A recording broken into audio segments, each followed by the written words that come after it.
Buenas noches, que Dios te bendiga. Es una alegría que nos volvamos a encontrar a través de este video para compartir la palabra de Dios. Espero que hayas podido disfrutar tu tiempo de oración.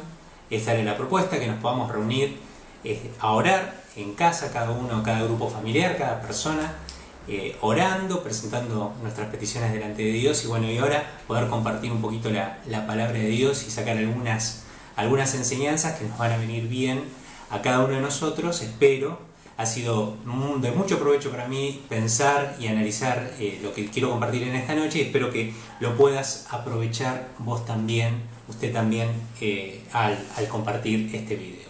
El título de la prédica de hoy es Guerra Inútil. Vamos a hablar de una situación que está relatada en 2 Crónicas, en el capítulo 13. Va a relatar la historia de dos reyes, un pueblo dividido, una guerra civil.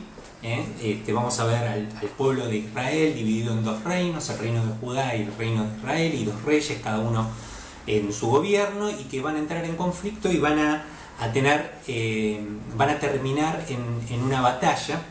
Y después te voy a contar algunas cuestiones que están alrededor de esta historia. Pero lo vamos a reflexionar en términos de las guerras inútiles que a veces nos proponemos llevar adelante, y cómo eso en realidad tiene algunas reflexiones que debiéramos hacer para no entrar en estos conflictos, en estas guerras inútiles que lo único que traen a nuestro alrededor son perjuicios y muy pocos beneficios, ¿no? Entonces, yo te quiero contar un poco la historia, te lo voy a poner en contexto, vamos a leer un versículo y vamos a sacar 3 reflexiones muy rápidas que quiero compartir con vos en esta noche.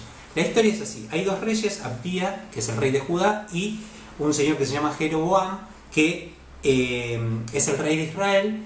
Esto, que era un solo país, está dividido en dos reinos. Ya vimos un poco de esto, pero lo concreto es que van a entrar en conflictos. El reino de Judá es una nación que ha decidido seguir a Dios, su rey, su gobierno, promueve el culto a Dios en toda la nación. Y Israel, el otro reino, el reino en el cual reina el rey Jeroboam, es una sociedad que ha decidido abandonar a Dios y que ha permitido el culto a otros dioses, y se ha desviado y se ha extraviado del verdadero culto que era a Dios. Entran en conflicto por un tema político, y finalmente hay una batalla en la que se presentan, y el reino de Abdías, el reino de Judá, junta 400.000 soldados y va a enfrentar al reino de Israel, que es el reino que había abandonado a Dios, que tiene el doble de soldados, 800.000 soldados preparados para la batalla. Es decir, que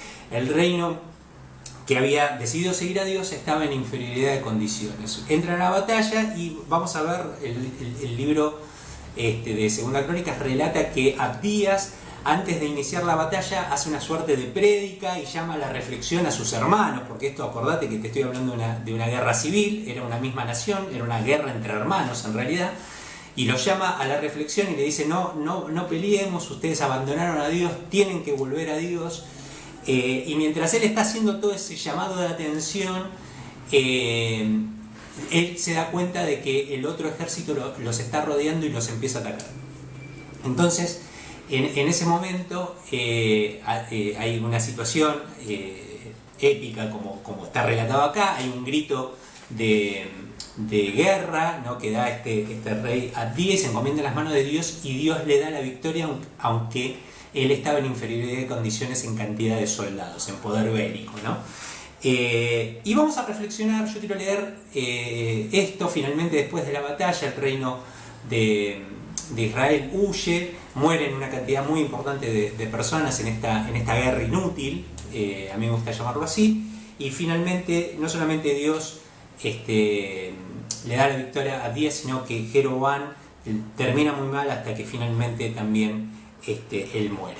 Más o menos este es el concepto, el contexto de la historia, y quiero compartir solamente un versículo, que es el versículo 15, en el cual dice: en el momento en que los de Judá lanzaron el grito de guerra, Dios derrotó a Jeroboam y a los israelitas, dándole la victoria a Abdías y a Judá. Los israelitas intentaron huir, pero Dios los entregó al poder de Judá. Abdías y su ejército le ocasionaron una gran derrota, matando a 500.000 soldados selectos de Israel, ¿no?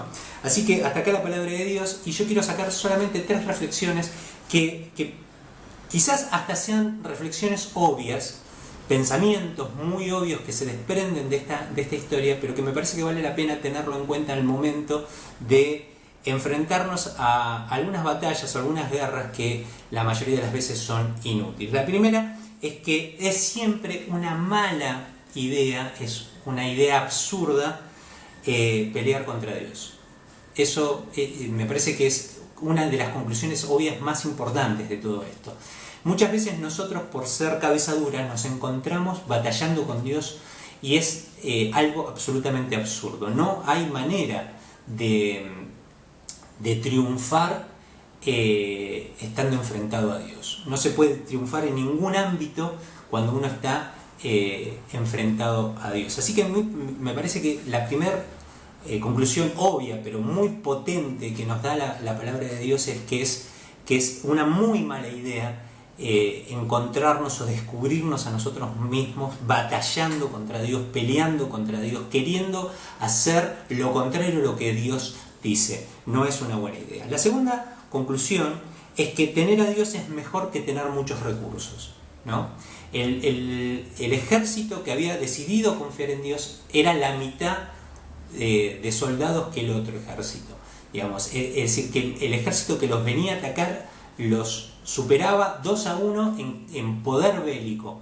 Sin embargo, es muy interesante lo que leemos acá. Cuando ellos dieron el grito de guerra, Dios derrotó al ejército, dice. Es Dios el que pelea la batalla. Tener a Dios de nuestro lado es mucho mejor que tener muchos recursos. Y eso es muy importante. Muchas veces nosotros estamos tan enfocados en querer aumentar los recursos para poder hacer cosas, para llevar adelante ideas, proyectos, y nos enfocamos en los recursos, pero nos olvidamos que lo que tenemos que hacer es enfocarnos en Dios. ¿Por qué? Porque tener a Dios es mucho mejor que tener muchos recursos. Y así que la tercera conclusión, y también quizás obvia, pero también muy potente, que nos deja este relato como enseñanza, es que confiar en Dios es la llave de una vida de victoria, ¿no? Aquí me gusta mucho este pasaje, porque dice que el ejército confió en Dios, y es Dios el que batalló por los que habían decidido abrazar la fe en el Señor. Así que me parece que como hijos de Dios, como seguidores del Señor Jesucristo, es muy importante para nosotros no perder este foco, de estar enfocados en confiar en Dios para poder llevar una vida de victoria. La confianza en Dios es la llave de una verdadera vida en victoria. Confiar en Dios nos lleva a la victoria sobre el pecado, confiar en Dios nos lleva a la victoria sobre la muerte, confiar en Dios nos lleva a la victoria sobre Satanás, esas 3 victorias que Jesucristo nos regaló en la cruz del Calvario a cada uno de nosotros, todo a través de la confianza. Así que recordad, es una mala idea encontrarnos o descubrirnos a nosotros mismos peleando contra Dios. Tener a Dios es mucho mejor que tener muchos recursos, y finalmente confiar en Dios es la llave para una verdadera vida de victoria. Ojalá que estos conceptos te hagan reflexionar, te acerquen un poquito más a Dios y finalmente puedas vivir una vida como Dios quiere. Dios te bendiga.